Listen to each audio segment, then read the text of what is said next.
Hey guys, this is Sebastian with iPhoneDownloadBlog.com, and I'm filming this right now with my iPhone using a cool application called Cycorder. If you don't have it, you should have it. It's free. Um, I'm filming this video about it's a news roundup to see what happened today in the iPhone world. So there's many iPhone blogs, iPhone websites, um, a lot of information going on every day about the iPhone. Most of it is crap information that you don't care about. But every once in a while there is some good information, and what I try to do on my blog, iPhoneDownloadBlog.com, is to report some of this information to you, among other things, of course. If you don't know my blog yet, you should go check it out, iPhoneDownloadBlog.com. If you're into jailbreaking your phone, unlocking, all that kind of stuff, that's the place to go. So what happened today in the world?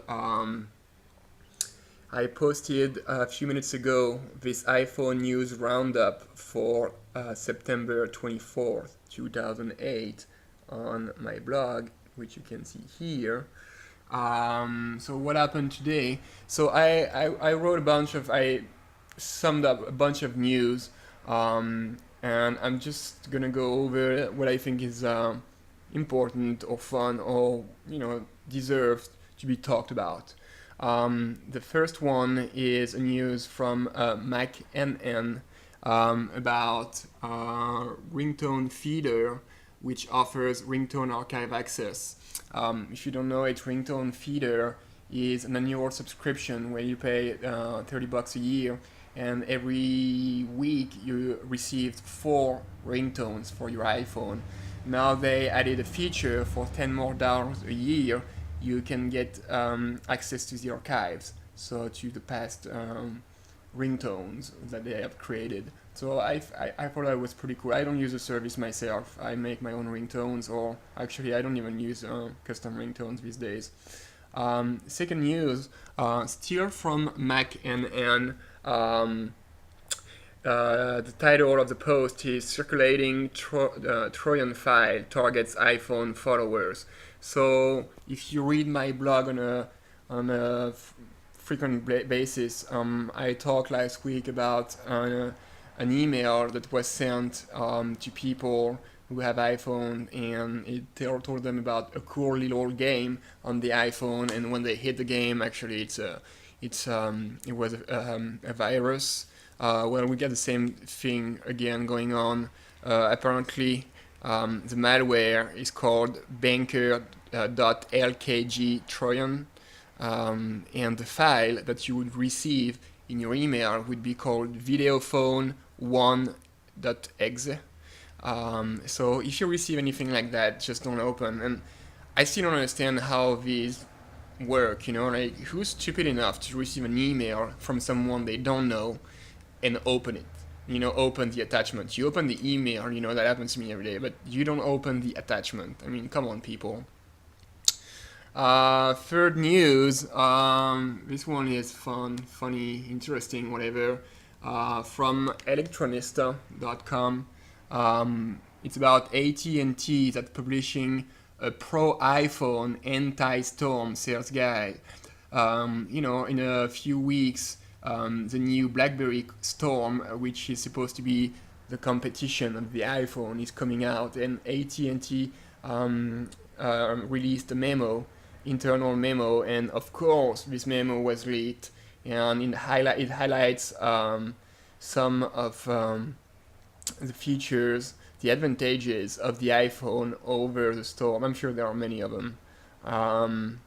Other news from our Italian friend about installer. Actually, he told me to go check it out, and I did. And a minor update in Cydia.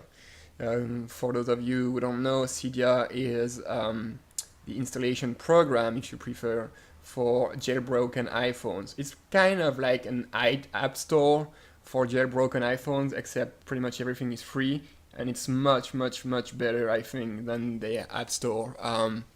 So deserves to be checked out. Some cool news from iPod NN and BBC, which is finally releasing its radio player for iPhone and iPod Touch. It's called iPlayer, and it's free.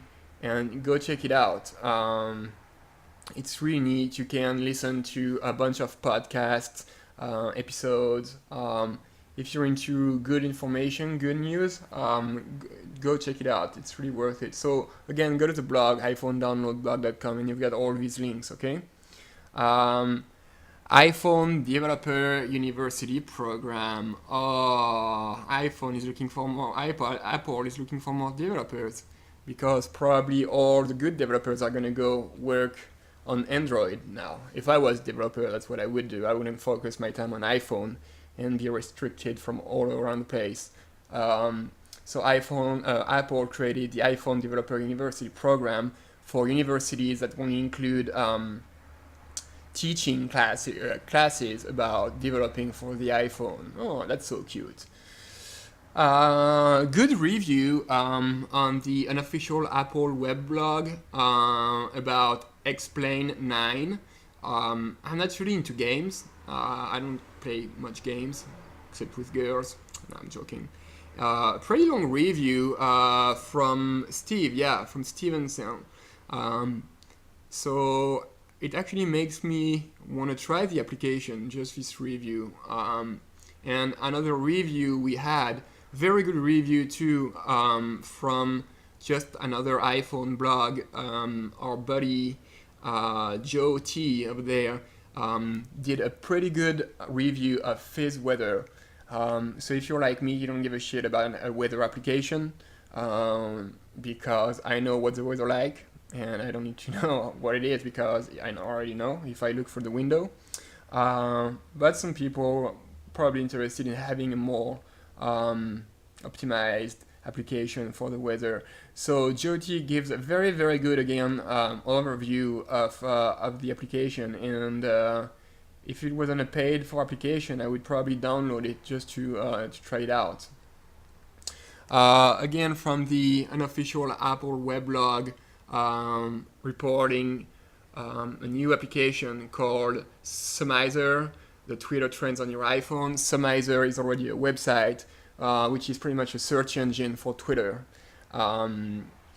Again, I don't see much use in this. I mean, you might think I'm crazy, but I don't see much use in Twitter. I don't get the thing. I have it, and honestly, I don't know anyone who uses Twitter. Everybody who uses Twitter is like tech guys, people that are like tech people, and none of my friends actually use this, so it's pretty useless, I would say.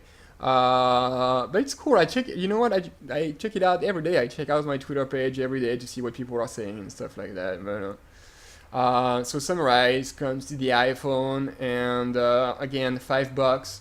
I think it's too much. I think this application should be free, quite honestly. Especially you can do it for free on the website. So why couldn't you do it for free on the iPhone app? And last news. The last news from MacNN again about Apple and AT&T being sued again. So I hate Apple. That's not a secret. I really dislike them. I love my iPhone. I hate Apple. I hate Steve Jobs. I think that's what I hate the most. Steve Jobs is the real asshole, I guess, at Apple. And if he wasn't there, we probably wouldn't have an iPhone. But I really don't like the way Jobs does business. But anyways, there is one more of these lawsuits against Apple and AT&T, saying that crying foul over both companies' advertising of the iPhone 3G software problems and cracks in the device chassis. Although I really hate Apple, I think these lawsuits are a bunch of bullshit by people who just want to fuck with Apple and maybe try to get their iPhone for free or something, or maybe a few bucks, or get their name out or something. I mean, come on, man. You know that when AT&T or Apple says the fastest phone in the world, it's probably not the fastest phone in the world. It's just commercial. So give these people a break, okay?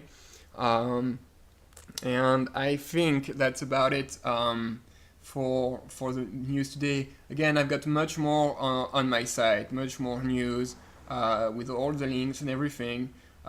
So you should definitely go check it out, and maybe subscribe to the RSS feeds, or you can follow me on Twitter. All right, people. This was our daily iPhone news roundup. I call it daily. I'm not sure I'm gonna do this every day, but so again, go check out my blog, iPhoneDownloadBlog.com, iPhoneDownloadBlog.com, and subscribe to the feeds, leave a comment, do whatever you want. Thank you, guys. Bye bye.